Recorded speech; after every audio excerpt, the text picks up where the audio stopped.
আসসালামু আলাইকুম। আশা করি সবাই ভালো আছেন। আমার আজকের রেসিপি খুব কমন একটা রেসিপি, চিংড়ি মাছ দিয়ে পুঁইশাক ভাজি। পুঁইশাক ভাজি কম বেশি অনেকেই আমরা করতে পারি, তবে যারা নতুন রাঁধুনি তাদের জন্য আমার আজকের এই রেসিপিটি। আশা করি আজকের এই রেসিপিটি সবার কাছে ভালো লাগবে, আর ভালো লাগলে অবশ্যই আমার পাশে থাকবেন। পুঁইশাক রান্নার জন্য আমি এখানে কিছু পুঁইশাক নিয়েছি, একেবারে টাটকা শাক। এগুলোকে কুটে বেছে নিতে হবে। আমার ছাদ বাগানের পুঁই গাছ থেকেও আমি কিছু শাক নিয়েছি।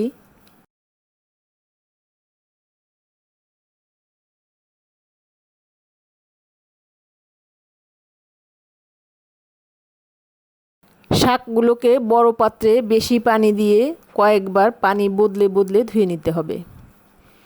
এইভাবে শাক ধুতে হবে, ধুলাবালি থাকলে নিচে পড়ে যাবে। আর শাকগুলো বেশি জোরে চাপ দিয়ে ধোয়া যাবে না, বেশি চেপে ধুলে শাক নষ্ট হয়ে যায়, থেতলে যায়। পানি ঝরার জন্য আমি একটা চালনিতে শাকগুলি রেখে দিয়েছি।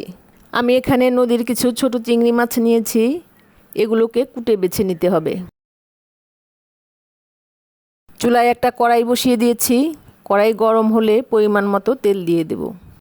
2টা শুকনা মরিচ দিয়ে দেব। শাকের মধ্যে তেল একটু বেশি দিতে হয়, তাহলে শাকের সবুজ কালারটা সুন্দর থাকে আর খেতেও ভালো লাগে। 1 চিমটি জিরা দিয়ে দেব। আমরা সাধারণত শাকে রসুন কুচি দিয়ে থাকি। আমি যেহেতু চিংড়ি মাছ দিয়ে রান্না করব, তাই রসুন দেব না। রসুন দিলে চিংড়ি মাছের ঘ্রাণটাই নষ্ট হয়ে যাবে। যেহেতু রসুন দেইনি, পেঁয়াজ একটু বেশি করে দেব। 5-6টা কাঁচামরিচ ফালি দেব। নেড়ে চেড়ে কয়েক মিনিট ভেজে নেব। যখন মরিচগুলি একটু সাদাটে ভাব আসবে, তখন একটু পানি দিয়ে গুঁড়া মশলাগুলো দিয়ে দেব। পানি দিলে গুঁড়া মশলাগুলো পুড়ে যাবে না। 1/2 চা চামচ হলুদের গুঁড়া, 1/2 চা চামচ মরিচের গুঁড়া, সামান্য পরিমাণ ধনিয়ার গুঁড়া এবং 1 চা চামচ লবণ দিয়ে দেব। প্রথম অবস্থায় শাক অনেকগুলো দেখা গেলেও একটু জাল করলে একেবারেই কমে যাবে, তাই লবণ বুঝে শুনে দিতে হবে। প্রথমে কম করে দিতে হবে। নেড়ে চেড়ে মশলাগুলো কষিয়ে নেব। মশলা থেকে তেল উপরে উঠে এলে বুঝতে হবে মশলা কষানো হয়ে গেছে। মাছগুলি দিয়ে সামান্য 2-1 মিনিট কষিয়ে নেব। বেশিক্ষণ মাছ রাখা যাবে না। হালকা একটু তেলে ভাজা ভাজা হলে সুন্দর একটা ঘ্রাণ হবে। বেশি ভাজলে মাছগুলো শক্ত হয়ে যাবে। শাকগুলি দিয়ে দেব, নেড়ে চেড়ে মিশিয়ে নেব এবং ঢাকনি দিয়ে ঢেকে দেব।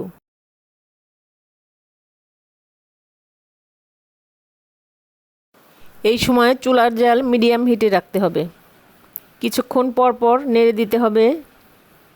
ঢাকনি দিয়ে ঢেকে দিলে শাক থেকে পানি বের হয়ে আসবে, আর ওই পানিতেই শাক সেদ্ধ হয়ে যাবে।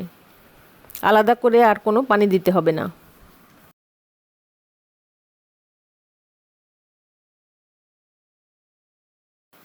এইভাবে কিছুক্ষণ জাল করলে যখন শাকের ডাঁটাগুলি সেদ্ধ হয়ে যাবে, আমি অবশ্য একটা আলু কেটে দিয়েছি।